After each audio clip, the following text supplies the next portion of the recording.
আলোচনায় নেই, যদি ভুল হয় যা আছে মাল চাপা থাক, ওই নিয়ে চালাচ্ছে।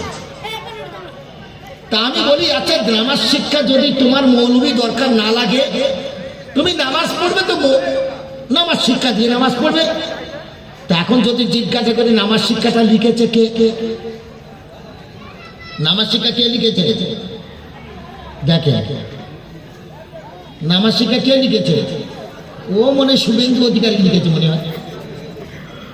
কিছু বলুন অন্তত। মৌলবি লিখেছে তো, সে হাফ মৌলবি হোক, পৌনে মৌলবি হোক, ফুল মৌলবি হোক, মৌলবিরাই লিখেছে নামাজ শিক্ষা। তাহলে মৌলবীদের দেখা নামাজ শিক্ষা থেকে তুমি নামাজ পড়া শিখেছ, তো এটাও তো তুমি মৌলবীর কাছে ঋণী। কথা ঠিক না ভুল? তাহলে মৌলবীদের ছেড়ে যাবে কোথায়? যাবার উপায় নাই। এই মৌলবী বের করে তোমার বাপের হালাল করে তোমার মাকে, তার থেকে তুমি হয়তো হালাল অবস্থায়। এই মৌলবী তোমার বেপরি হালাল করেছে, তোমার ছেলে হবে হালাল পন্থায়। এই মৌলবী তোমার জানাজা পড়ে দোয়া করেছে, এই মৌলবী তোমার শেষ পর্যন্ত শেষটাই তোমার লাগবে। তুমি কেন অবাক হচ্ছ? সুতরাং যারা দাঁড়িয়ে আছেন রাস্তায় বসেছেন, আমি আপনাদের পারমিশন দেবো না রাস্তায় বসার। আপনার জন্য এত সুন্দর বিছানা রয়েছে, হয় বসুন নচেত খসুন, দরকার লাগবে না। কি যা আছে এই কথা নিয়ে চালাবো আজকে, দরকার লাগবে না। বসো তো ভালো করে বসো, তা না হলে খসো, দরকার লাগবে না। তারপর চোখটা বুঝো, বুঝবে।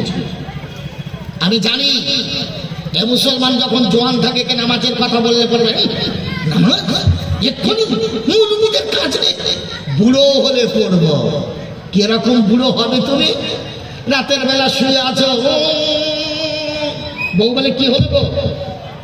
বেঁকে যাচ্ছে, ঠোঁট বেঁকে যাচ্ছে, হাত বেঁকে যাচ্ছে, পা সোজা হয় না। এরপর ডাক্তার করলো ম্যাজিস করে করে, আর হয় না। এবার তুমি মসজিদে যাবে। আমি জালালউদ্দিন বলি, বুড়ো হয়ে মসজিদে যাবে। আমি জানি তুমি বুড়ো হয়ে মসজিদে যাবে, ভালো থাকতে মসজিদে যাবে না।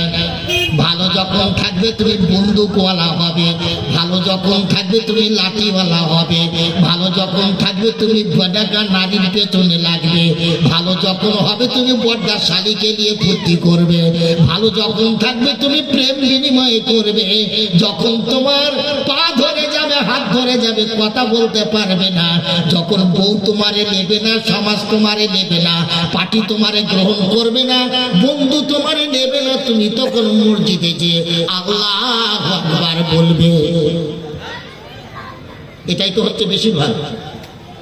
যখন কেউ নেবে না, ও তখন আল্লাহর কাছে যাবে। প্রথমে সেজদায় কোনটা আগে যায়? সেজদাতে কোনটা আগে যায়? মাটিতে যায় কোনটা? পায়ের পরে, হাঁটুর পরে, মাথা যায় তো? কথা বলে বলে আরে ভাই, সেজদা করতে গেলে মাথা আগে দিতে হয় তো। কিন্তু আমি জালালউদ্দিন দেখেছি, পা ধরে গেছে, হাত ধরে গেছে, সোজা হয়ে হাঁটতে পারে না, লাঠি ধরে হাঁটে। মসজিদে যাচ্ছে এমন সময় মাথা সেজদা দেওয়ার আগে, কেবলার দিকে দেওয়ার আগে, আগে পা কেবলার দিকে লম্বা করে দেয়।